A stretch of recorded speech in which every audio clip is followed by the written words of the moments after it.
Quando eu cheguei na Cafuringa, 16 anos atrás, basicamente era boi, era pasto e era fogo.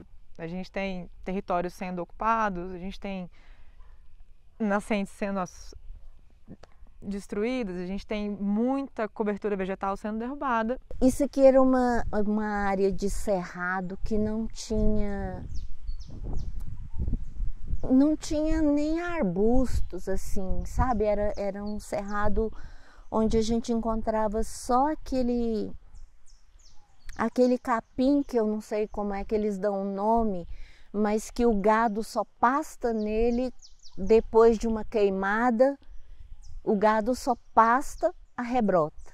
Depois que ele cresce um pouco, nem o gado consome. A importância dos ecossistemas funcionais vai além da própria manutenção da biodiversidade local.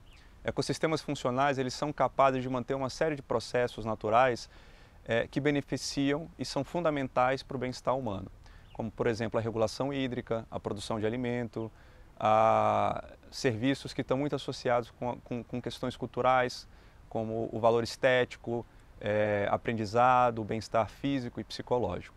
Particularmente eu vejo a questão de estar numa área mais verde, né, numa área mais preservada, fico bem próximo aqui da área de mata, né, a questão da qualidade do ar, né, é notório, dá para ver, questão de ruído, então isso tudo traz para a gente um conforto, né, não só térmico, acústico, mas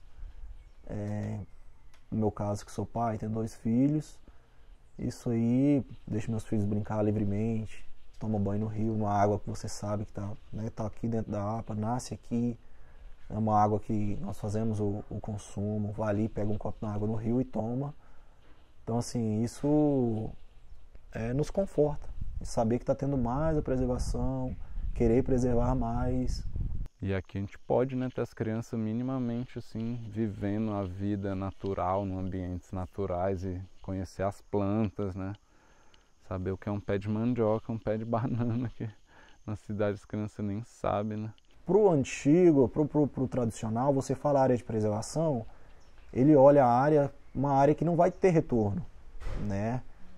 É uma área que não vai produzir nada, mas exemplo disso tem vários meios de você ter o retorno, produção do orgânico em consórcio, turismo rural, né, de forma sustentável. Então a conservação do cerrado ela é fundamental e isso deve ser feito não só pela criação de novas unidades de conservação, ampliação da rede que já existe, mas também pela restauração do que já foi degradado. A restauração ecológica, ela designa ações que recriam ou aceleram de forma intencional a recuperação, a restauração de áreas degradadas, de ecossistemas degradados, né? A restauração ecológica ela é uma importante aliada na promoção dos serviços ecossistêmicos, já que ela se inspira na natureza para responder questões sociais e ambientais. Na Cafuringa existem várias iniciativas de recuperação de áreas degradadas. Você encontra sistemas agroflorestais, o açaizal da Dona Ida e também as comunidades intencionais, que são constituídas baseadas na premissa da ecorregeneração. Com a chegada das comunidades intencionais, começou a ser um espaço ecorregenerativo, um local de preservação com a presença humana. Quando a gente chegou e foi fazer as nossas casas de bioconstrução, a gente ocupou as áreas principalmente mais devastadas. Então, onde o pasto, onde o fogo já tinha comido tudo. Aí ali, a partir de técnicas que elas são menos impactantes, como adobe, utilização de pedras, hiperadobe, diminuição das pegadas a partir de menor quantidade de uso de cimento, ferro, esses espaços que a gente fez as casas, eles passaram a ter mais floresta, mais biodiversidade, diferentemente do que a gente imaginava, que seria onde tem casas, teria devastação. Não, onde tem casas, a partir de uma lógica ecorregenerativa, a natureza respondeu com crescimento, com vida, com biodiversidade.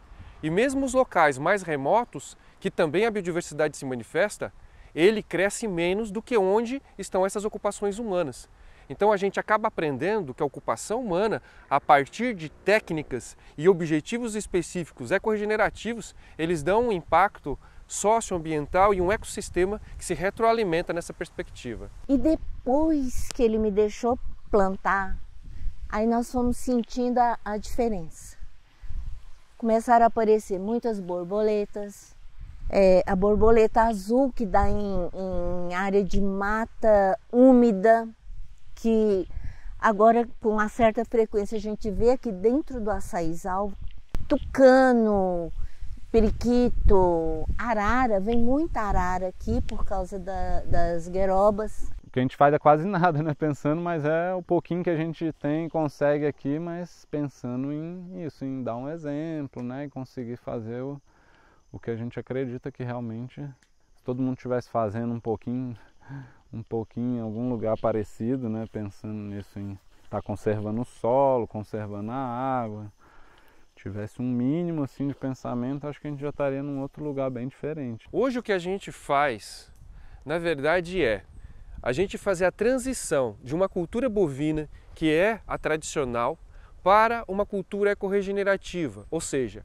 a gente tira os bois, a gente tira os porcos, a gente tira cercas internas, protege contra o fogo, estabelece uma governança comunitária que protege a região, o território e, fundamentalmente, substitui tudo isso pela preservação das nascentes, proteção dos bichos e do ecossistema local para que a vida volte e com essa abundância de água a gente consiga ter as nossas produções agroecológicas, principalmente as vinculadas aos consórcios de plantas diversas com alimentos abundantes em técnicas que são muito melhores do que as antiquadas com a utilização de veneno. E normalmente a nova geração ela está vindo com uma outra visão, né? E está tendo mais preservação, está aumentando, e eu vejo no futuro uma área muito mais preservada do que hoje. Sendo bem otimista e mesmo sendo um tanto realista, se a gente tiver essa mesma cafuringa no futuro, já está valendo. Mesmo, de verdade.